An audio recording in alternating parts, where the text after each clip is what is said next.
কাতলার জন্য আমরা এখানে নিয়েছি কিছুটা কাজু আর পোস্তকে গরম জলে ভিজিয়ে রেখেছি, এক টুকরো আদা, টমেটো কুচি, টমেটো কেউ দেয় না দই কাতলার, তাও আমরা দেব।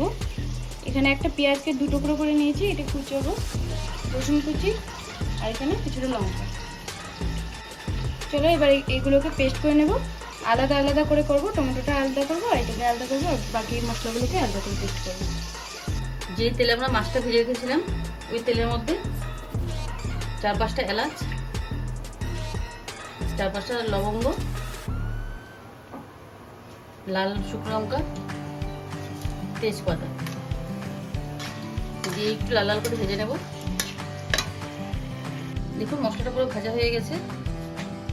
এবার এর মধ্যে পেঁয়াজ বাটা দিয়ে নেব।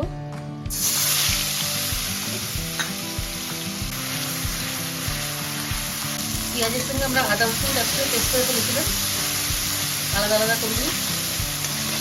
এবার পেঁয়াজটা অল্প করে যেন ভাজা ভাজা হতে দেবে, যাতে পেঁয়াজের কাঁচা গন্ধটা চলে যায়। পেঁয়াজটা জাস্ট অল্প ভাজা হয়েছে। আপনারা চাইলে মৌরি অল্প গোটাও দিতে পারেন বা বেটেও দিতে পারেন, জাস্ট অল্প। এবার পোস্ত আর কাজুটা যে বেটে রেখেছিলাম এটা দিয়ে দেবো। বেটে রেখেছিলাম, অ্যাকচুয়ালি দই কাতলাতে কেউ টমেটো বাটা দেয় না, কিন্তু আমি দিচ্ছি। এটা দিয়ে দেবো।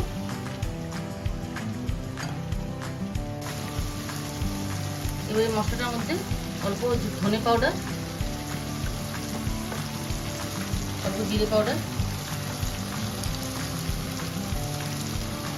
সামান্য হলুদ,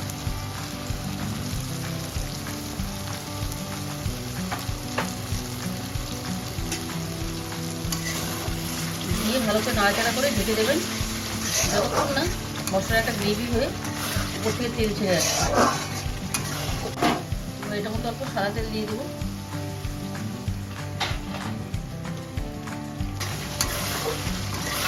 ভালো করে নাড়াচাড়া করে এটাকে ঢেকে দিন।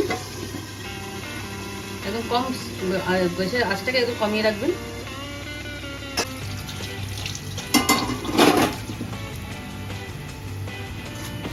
দেখুন মশলা থেকে পুরো তেলটা বেরিয়ে এসছে।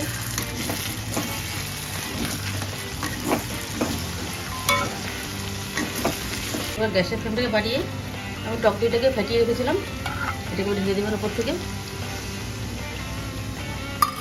এটা দেওয়ার পরে কন্টিনিউ নাড়াতে থাকবেন, যেন নিচে লেগে যাবে।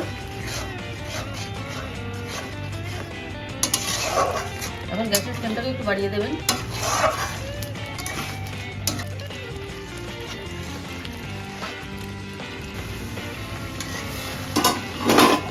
গ্যাসের ফ্লেমটাকে কমিয়ে সামান্য পরিমাণ একটু জল দিয়ে দেবেন।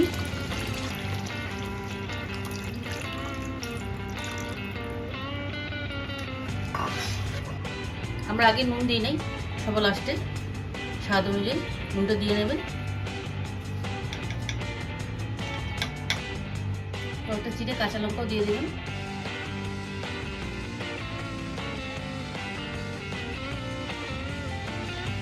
এবার ঝোলটাকে একটু ফুটতে দেবেন, ততক্ষণ একটু ঢাকা দিয়ে রাখবো।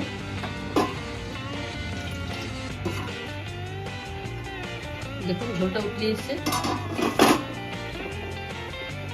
এক এক করে মাছগুলো দিয়ে দেবো।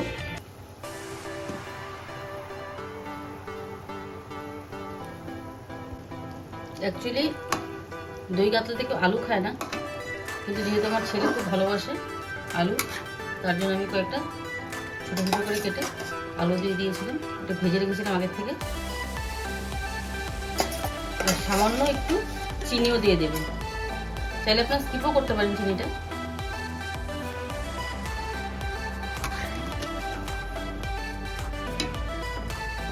আমাদের দই কাতলাটা প্রায় রেডি হয়ে এসছে। এবার মাছগুলো দিয়ে এটাকে ঢেকে দিবেন প্রায় 10 মিনিটের জন্য।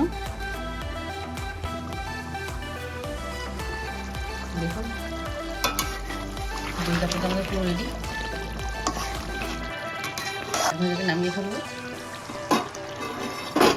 একটু কাসুরি মেথি দিয়ে দিবেন, ফ্লেভারটা দুর্দান্ত লাগবে।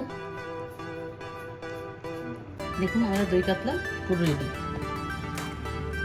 এটা করে আপনার ঘরে ট্রাই করবেন, একবার দুর্দান্ত স্বাদ লাগবে, অনেক ভালো লাগবে। আর কি বলবো।